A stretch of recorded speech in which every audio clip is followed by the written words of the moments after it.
అదేవిధంగా act apprentice training అనేది training ఇన్స్టిట్యూట్లు BTC అని మనదే కాబట్టి ట్రైనింగ్ ఇచ్చేవాళ్ళు మన వాళ్ళే కాబట్టి మన వాళ్ళకు 95% 5% అదర్ స్కీమ్ అని అంటారు.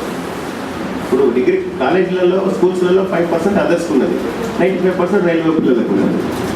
అదేవిధంగా ట్రైనీస్ కూడా 95% వీళ్ళకి ఇచ్చి 5% బయట ఇవ్వమంటారు. కానీ ఇది మాత్రం సాధ్యమవుతుంది. ట్రైనీలకి ఓపెన్ మార్కెట్ చేస్తారు, ప్రతిదీ ఇంటర్నెట్లో పెట్టడం, ఎవరో డౌన్లోడ్ చేసుకోవడం, వాళ్ళు ఎక్కువ మాత్రం వస్తే అట్లా పోవడం జరుగుతుంది. అంటే ప్రతి దాంట్లో కూడా రైల్వేలో వాళ్ళ నిర్లక్ష్యానికి గురి కావడము, ఆనాడు ఉన్న పట్టాలు ఇప్పటికి ఉండడము, ఇప్పటిదాకా కొత్తగా ఎటువంటి ఏర్పాటు చేయకపోవడము, మొత్తం దాన్ని వ్యాపార రంగంగా మార్చేసి లాభాలు వస్తున్న రూట్లో మేము రైళ్లను వేస్తాము, లాభాలు వస్తున్న రూట్లో మేము గూడ్సులు నడుపుతాము. ఓన్ యువర్ వ్యాగన్ అనే స్కీమ్ కూడా ఉన్నది. ఇంకా మీరు సొంత వ్యాగన్లు కొనుక్కుంటే మీరే నడిపించుకోవచ్చు, నడిపించినందుకు మాకు కిరాయి ఇస్తే చాలని. ఇవన్నీ కూడా రాకేష్ మోహన్ కమిటీ రాసినటువంటిది అక్షరాల నడుస్తుంది.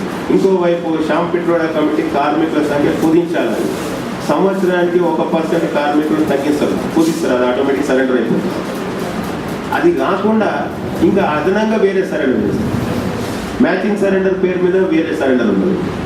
అక్కడ ముగ్గురు చేస్తున్నారు కదా, మీరు 5 మందిని చేస్తున్నారు కాబట్టి మిమ్మల్ని కూడా దాంతో ప్రకారం తగ్గిస్తామని. అట్లా రకరకాల పేర్ల మీద కుదిస్తూ తెలంగాణ ప్రాంతంలో ఉన్న రైల్వేలు ఇంకా వెనుకబడి ఉండడానికి మన నాయకుల లోపం, ప్రధానంగా నాయకుల లోపం. అంటే నాయకుల్లో కూడా మనము దాదాపు 200 సంవత్సరాలు నిజాం కింద పనిచేసినాం, అంతకుముందు కూడా ఇట్లా పనిచేయడం, ఇవాళ సీమాంధ్రుల కబ్జా కూడా ఇవాళ కూడా బానిస. అది ఎంత చదువుకున్నా, ఎంత నాయకులుగా ఎదిగినా కూడా ఆ లక్షణాలు పోతలేవు రాజకీయ నాయకులలో. మేడం దగ్గర, సీమాంధ్రుల దగ్గర పోయి మళ్ళీ వీళ్ళు అడగడము, అది బానిస మనస్తత్వమే అది వచ్చింది. ఎంత చదువుకున్నా అది పోకపోవడమే ప్రధాన కారణం. అట్లా అడగడం వల్ల వాళ్ళు అడిగితే ఇస్తారంటే ఎన్నటికీ అడగరు, ఇక ముందు కూడా అడగరని అనుకుంటున్నాం.